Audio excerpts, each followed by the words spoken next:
The Lost Boys are a group of young men, and actually lost girl too. It's a group of young men and young girls that were forced out of their villages in the 1987 or the 1980s from Southern Sudan by the Northern Arab troop that were coming to kill anybody they could find in Southern Sudan, take away anything that the Southern Sudanese have, abduct young girls, rape women, burn down anything, any house that they could find. So through that chaos, through that war, through that attack, through that fighting, came out boys who actually ran away for their life because the Northern Sudan announced that they're gonna announce to their troop that were in Southern Sudan at the time to kill every every male child that could be found in Southern Sudan, because they will grow up later and participate or recruit into the Southern Rebellion, which means they will join the Sudan People Liberation Army.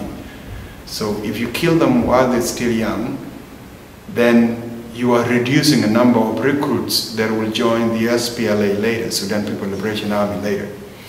So came out a number of boys that actually coming from different villages, and then they went to Ethiopia.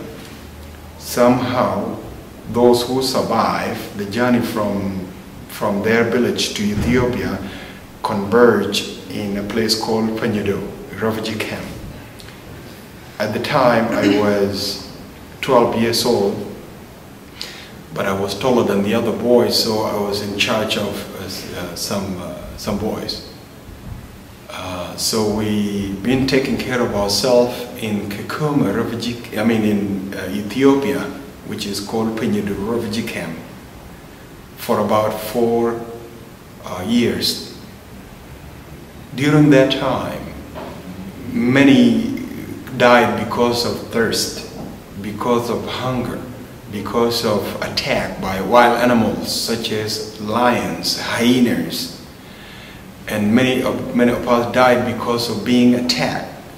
Diseases such as cholera, typhoid, malaria, whooping cough, measles, chickenpox, all these diseases were killing many of us.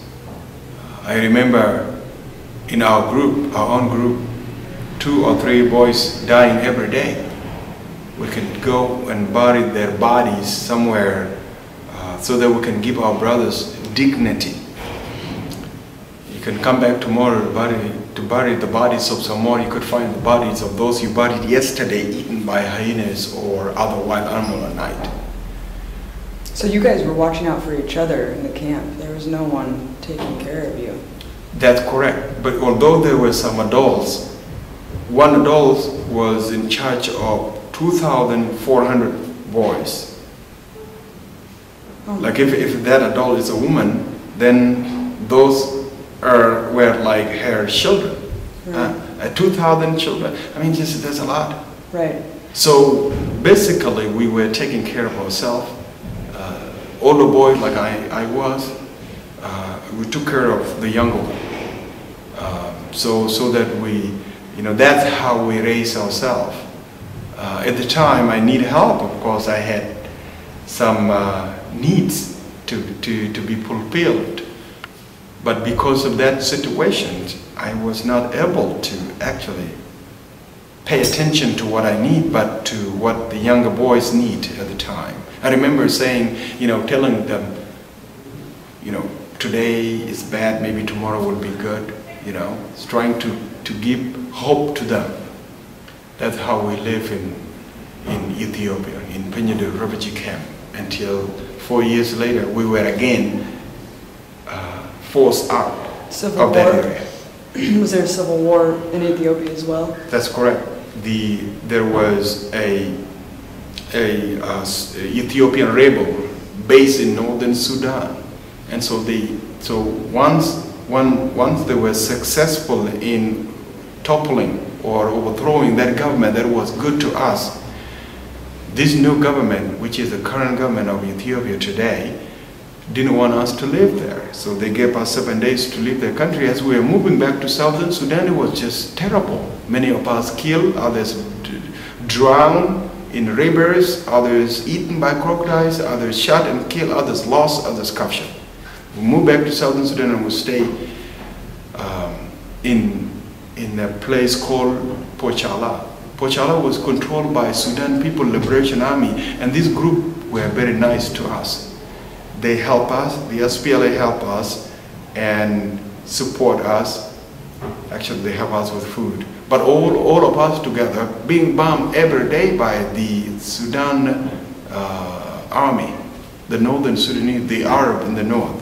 Were they aware of the exodus coming back to Sudan from Ethiopia? They knew because the new group, the new government of Ethiopia was actually founded in Northern Sudan. And that's where they got the support. And so they communicate to their friends in the north that, hey, you know what, they're going back to Southern Sudan. And so they've been bombing us using Russian-made aircraft called Antonov. And bomb us twice every day, kill some of the boys. We decided to create our own trenches. We dug our own trenches so that we can hide there. So we spent about 9 months there, being bombed almost twice every day. So we decided to move to the interior part of Southern Sudan to a place called Kapoita. From that place to Kapoita, it took us about 6 months to get there. It was just very far. And some of us killed, others abducted on the way. And then we were attacked there, and then we moved to another place called Nairuz. And then again we were attacked there, and then eventually in 1992 we made it to another country called Kenya.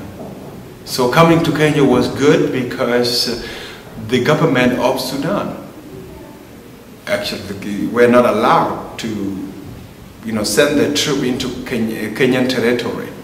And so that was good news. Another good news though, that's where we start our future. This is when I start to learn English alphabets, A, B, C, D, 1, 2, 3, at the age of 17. So it was really a bittersweet arrival.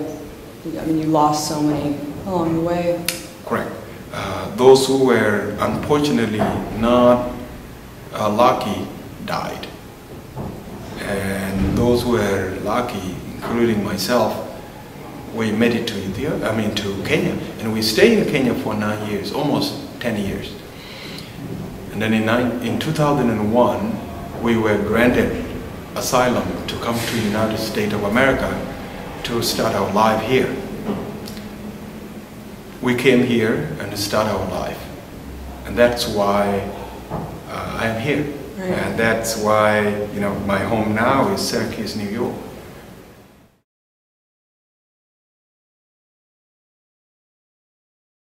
The conflict in Sudan is all of the above. Mm-hmm. It is about religion because the people in the north, the Arab in the north, people in the north, they are Arab. Almost 95% are all Arabs. maybe the same number, 95% are all Muslims.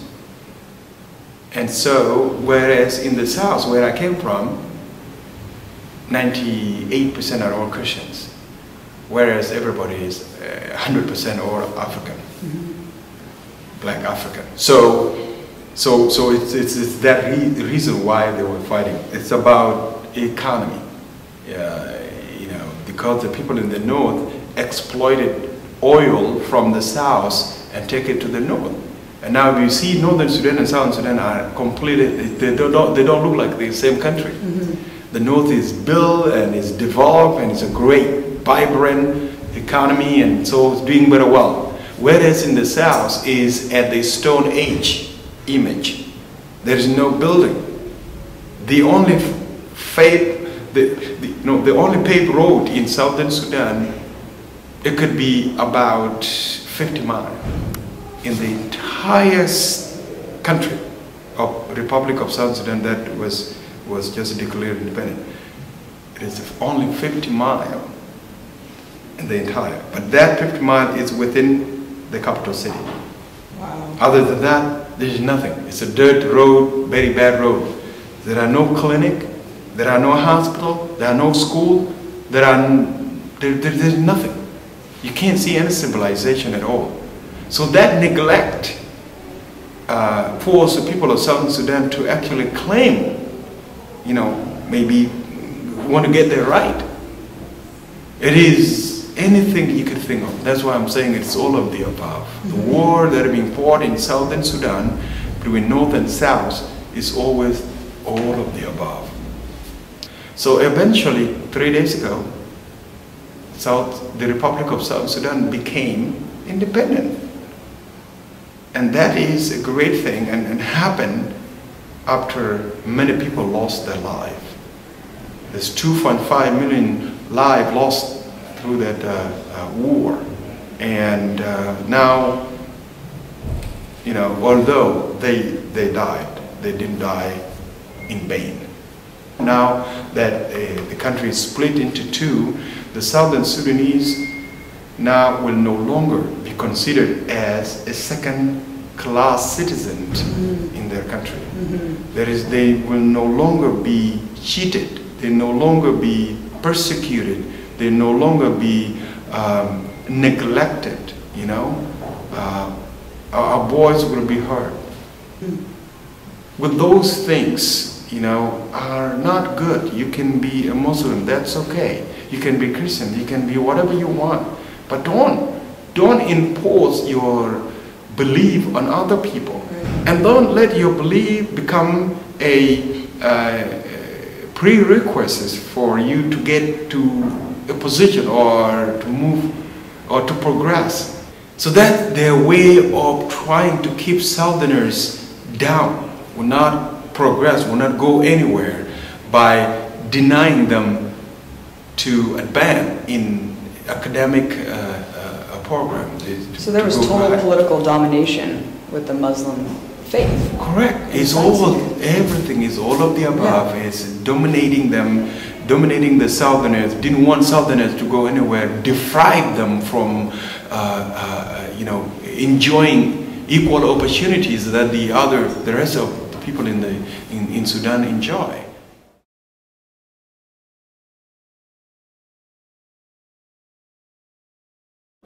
The only group that have done nothing really is the media. The media didn't actually cover what was going on in Southern Sudan, the genocide that was going on in Southern Sudan. And I don't know why. And I still have that question. So why? Where were CNN? Where were Fox News? Where were BBC? Where were Al Jazeera? Where were all these news agencies? Why can't they bring the news to the people in the United States, in Canada, or Australia, Europe, and around the world? Where were they? Yeah, you need international pressure, and if people don't know about it, yeah, I mean, you get that. Yeah, you can't get any international pressure if people are not aware of what is going on. Right. And how do you know that what is going on? The media. That's the role of the media. All these media controlled by some people. They have owners. And the owners would want to cover what actually, you know, is needed by the audience. Sure. Sudan was kind of far away. It's nothing to do with our affairs here, I think. Look, I may be wrong, but the same question you have, why though? I still have that. I ask why. Yeah. Why? And I have been asking Jewish here in America. They say they want to help people in Darfur, which is good. Look, it's good that they are helping the Darfurian. And they say, and I asked them, and they said, well, we don't want the genocide that happened to Jewish at that time in Germany, we don't want it to happen again. And so they came up with the phrase of never again. So I asked, why was never again implemented in Southern Sudan issue? I mean, the Southern Sudan atrocities and genocide, we were Jewish at the time. So why never apply to us?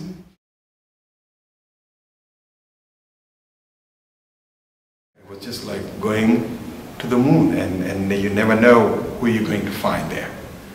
So it was totally a different place, and with uncertainty, and you never know what will happen. And so it was terrible, and such a feeling when you were flying, you're coming to America, you're flying, you're almost there, but almost where? Almost where? So there was a lot of cultural shock, such as seeing things that you have not seen before, such as, you know, you go to a grocery store, all these lots of things the American people have. You can't comprehend. Aisle of that food upon a aisle of that food. You go to a school, all this with the technology, you don't know how to use computers. What is computer really?